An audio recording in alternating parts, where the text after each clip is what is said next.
Salut à tous, bienvenue dans Asvel Time.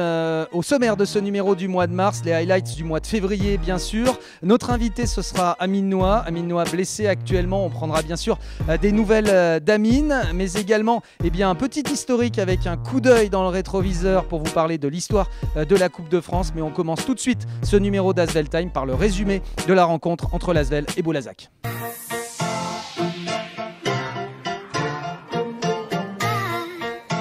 C'est un jeu avec de la confiance, quoi. Ils ont mis des gros paniers, des paniers difficiles et nous on n'a pas su de l'autre côté du terrain mettre plutôt des tirs complètement ouverts, mais c'est le basket. La déception de TJ Parker est à la mesure de ce que l'on peut attendre de l'Asvel cette saison, à savoir mieux, beaucoup mieux que cette prestation décevante face à Boulazac, lanterne rouge d'un championnat qu'il faut désormais appeler la Jeep Elite. Pourtant, tout avait bien commencé pour les coéquipiers de Charles Cahudi, privés de John Robertson et Amine Noah blessés.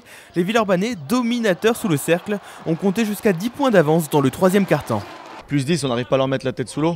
Et je trouve que ça, c'est ça qui me fait le plus mal. Et qu'en attaque, on reste pas discipliné en ce qu'on va faire. De la discipline, c'est en effet ce qui a fait défaut à l'Asvel en fin de rencontre, car en face, Trenton Mitcham s'est rappelé au bon souvenir de son ancien club. 20 points et une réussite déconcertante pour le meneur américain, offrant à son ancien public une fin de match irrespirable.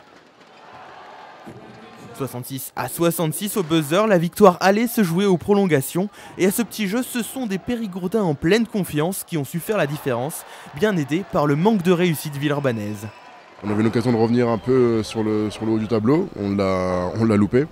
Maintenant, il va falloir remettre vraiment à travailler, remettre vraiment sérieusement les détails, revoir le match et corriger ce qui ne va pas. Des corrections à apporter au plus vite et pourquoi pas dès ce dimanche à Nanterre.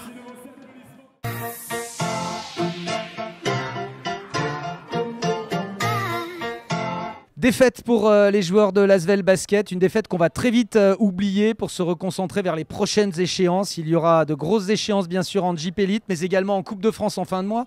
On les évoquera avec Amine Noah qui est notre invité. Bonjour Amine. Bonjour. Mais Amine, avant d'évoquer ces échéances, on va parler de toi, de ta blessure bien sûr Amine, qui t'a tenu éloigné des parquets, notamment au moment de la Leaders Cup. Un petit mot sur l'évolution de la blessure ? Je dirais que ça évolue plutôt bien. Je reprends petit à petit. Je n'ai pas encore de date de reprise officielle, mais clairement, je me sens beaucoup mieux et je fais confiance au staff médical pour revenir d'ici très peu. Bon, le staff est prudent, hein, mais il faut l'être parce que le potentiel est bien sûr devant toi, donc il faut gérer. C'est ça, tout à fait. On voit bien que voilà, ça meurt d'envie d'être sur le terrain, je vois bien, donc j'ai envie d'aider mon équipe, donc on va tout faire pour que je revienne dans des bonnes conditions et sans douleur. Bon Amine, on le sait, hein, les téléspectateurs d'Asvel Time le savent bien, tu es un pur produit de la formation villeurbannaise. Tu as commencé en Benjamin ici sous les couleurs villeurbanaises. Ceux qui le savent moins, et moi je l'ai appris il y a quelques minutes, c'est que ton papa était un excellent joueur de football. Qu'est-ce qui a fait qu'Amine Noah n'a pas été vers le football plutôt que le basket ? Bah écoute, je me suis essayé en fait au foot, mais ça n'a pas duré très longtemps, ça a duré peut-être 3 mois. J'étais pas fait pour ça, je dirais. Et par ailleurs, j'ai fait aussi du rugby et de la natation. Et puis j'ai voulu m'essayer au basket. Je suis tombé vraiment par hasard dessus et vraiment là je me suis senti bien. Et voilà quoi, clairement je me disais que c'est là où je me sentais le mieux. Et j'avais trouvé ma voie quoi. Bon alors je suppose que tu encourages les jeunes qui nous regardent à s'essayer un jour au basket, même sur un playground, même pas forcément d'aller besoin en club, juste s'essayer sur un playground. C'est ça tout à fait, et quand on retrouve des sensations, ça peut être fait pour nous quoi, donc clairement pourquoi pas. Bon la jeunesse bien sûr pour toi, on parle souvent de la génération 97, c'est une génération qui se connaît bien puisque vous avez joué ensemble avec les moins de 17, les moins de 20, il y a eu des titres ensemble. Un petit mot sur cette génération 97, je suppose que tu as des liens avec certains d'entre eux. Bien sûr, on garde encore des liens avec beaucoup de joueurs qui évoluent en Pro A ou en Pro B, même en N1. Et voilà, je dirais qu'on avait une génération vraiment talentueuse. Ouais. Mais malheureusement, on n'a jamais réussi à monter sur le podium, sauf sur la dernière campagne, bien sûr. Avec les moins de 20, on parle bien sûr de l'équipe de France, hein, quand j'ai parlé des 17 et des 20, avec cette médaille de bronze. Ça, clairement, voilà, on s'entendait bien en dehors, mais sur le terrain, ça n'a jamais vraiment fonctionné. C'est un peu dommage, on a quelques regrets sur ça, mais vraiment, je dirais qu'on est resté sur une bonne note. On a tout donné sur cette dernière campagne. Bon, et puis toi, bien sûr, il y a cette première fois avec Léa. Je suppose un moment particulier que de revêtir pour la première fois ce maillot avec l'équipe de France A. C'est sûr. Je m'étais donné comme objectif de faire partie de cette équipe A après l'équipe des moins de 20 et ça arrivait très vite.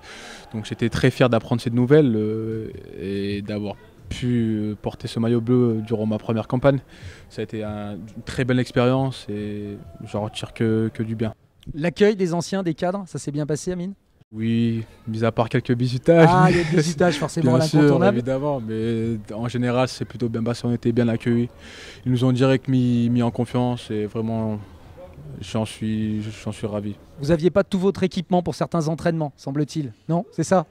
C'est ça, on a fait un entraînement sans short. Entraînement sans short. Heureusement que j'avais un collant en dessous. En collant. Pour d'autres, il avait fait juste un caleçon, quoi. Un caleçon, un shorty. Donc voilà. Ambiance équipe de France, plutôt bonne ambiance alors. Voilà, plutôt bonne ambiance. Ouais, ça, on rigolait, mais derrière, on était sérieux aux entraînements. Vraiment, on voyait que Collet montrait du sérieux. Il voulait qu'on soit intense sur le terrain. Après, par ailleurs, on pouvait rigoler, mais une fois sur le terrain, il fallait être discipliné. Bon, je suppose forcément des envies avec cette équipe de France, Amine. Forcément des ambitions pour toi avec cette équipe de France. C'est sûr. À long terme, bien sûr. Là, il y a les championnats du monde qui arrivent.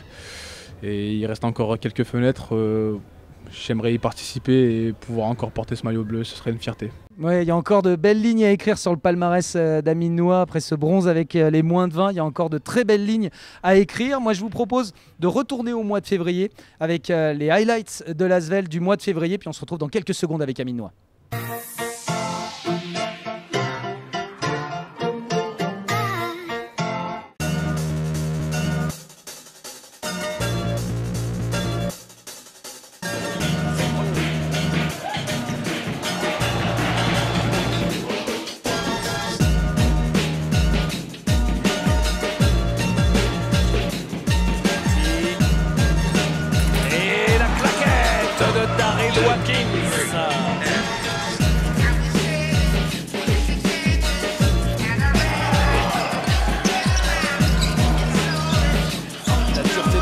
C'est le shoot en bout de chaîne.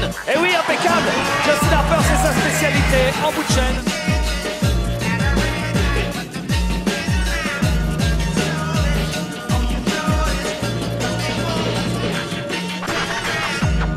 Cette seconde, regardez la confiance des Jay Slaughter qui va défier Abdelkader Silla. Slaughter qui passe. Oh là là, c'est très, le très fort, numéro des Jay Slaughter ce soir. Et qui perd la balle de Marcus Nelson. Marcus Nelson qui la met en l'air pour Alpha Kaba.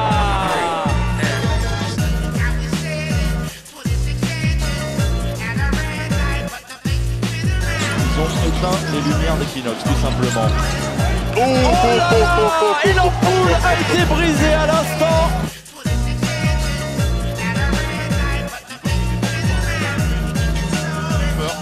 Sanavi derrière, lui allez, magnifique. Récupéré par Nelson. Ouais, là, les arbitres ont envie de laisser jouer et ils ont raison. Oh, énorme Daryl Watkins.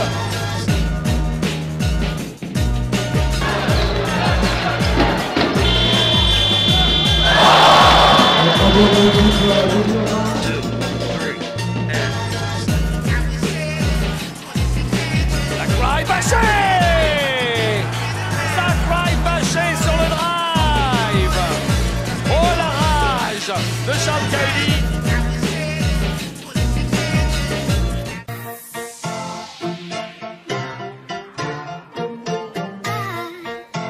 Boum, boum, boum, boum. Il y avait de très très belles images en ce mois de février. On espère d'aussi belles images, bien sûr, pour le mois de mars. Amine, on se retrouve ensemble pour parler des objectifs qu'il reste à l'Asvel maintenant au cours des mois à venir. Il n'y a plus que 2 objectifs, parce que c'est vrai qu'on misait sur la campagne européenne. Malheureusement, elle s'est terminée après le top 16. Un petit mot sur les objectifs maintenant. La Coupe de France, un format un peu particulier. Il faudra aller jouer les quarts de finale, les demi-finales à Trélazé, puis surtout un gros morceau avec Strasbourg d'entrée. C'est ça, oui, clairement, on n'a pas l'habitude de jouer les plateaux comme ça durant les quarts et demi. Mais en plus, on tombe sur un gros morceau, on tombe sur Strasbourg qui voudra prendre sa revanche par rapport à la Leaders Cup, bien sûr. Oui, alors juste un petit mot, Amine. J'ai dit la même chose tout à l'heure que toi. Ils voudront prendre leur revanche sur la Leaders Cup, ils voudront prendre leur revanche sur le titre 2016. Ils en ont pas mal de revanches à prendre, ça commence à faire beaucoup. Ça commence à faire beaucoup, oui. Après, clairement, il faudra jouer le couteau entre les dents, bien sûr. Si on reste discipliné, si on met l'intensité, si on joue notre jeu, clairement, je vois pas pourquoi ça passerait pas, mais vraiment, il faudra faire attention à cette équipe, vraiment, avec beaucoup de renforts durant l'année. Oui, tout à fait. Vraiment, ils sont redoutables sur tous les postes, donc c'est très complet. Bon, le championnat devenu maintenant Jeep Elite, bien sûr le top 8, ça c'est un minimum. Le top 4, Amine, c'est jouable? C'est jouable, clairement, oui. Il nous reste quand même quelques matchs encore. Donc maintenant, à nous d'aller les chercher. On n'a pas le choix maintenant. C'est la dernière ligne droite à la fin. Là, donc il faudra les prendre un par un et être bien discipliné. L'Asvel peut le faire. L'Asvel a un rendez-vous historique. Ce sera dès le 11 mars, dimanche 11 mars, pour un record dans le basket français indoor. Je suppose que ça aussi, ça va être un moment particulier. Ouais, ça va être particulier, oui. C'est vrai que c'est pas habituel de jouer comme ça devant autant de personnes. Et je pense que ça va être un gros événement. Et tant mieux, c'est bien pour le basket français. Ça fait grandir le basket. Donc vraiment, on attend ce match avec impatience et il faudra bien être prêt. Bah, merci à toi en tout cas, Amine, pour ta dispo. On te souhaite un prompt rétablissement et on espère te revoir rapidement sous les couleurs villeurbanaises pour les prochains matchs. On a évoqué la Coupe de France il y a quelques minutes avec Amine Noah. Moi, je vous propose tout simplement d'aller dans le Hall of Fame, faire un petit historique ensemble de l'histoire de cette Coupe de France.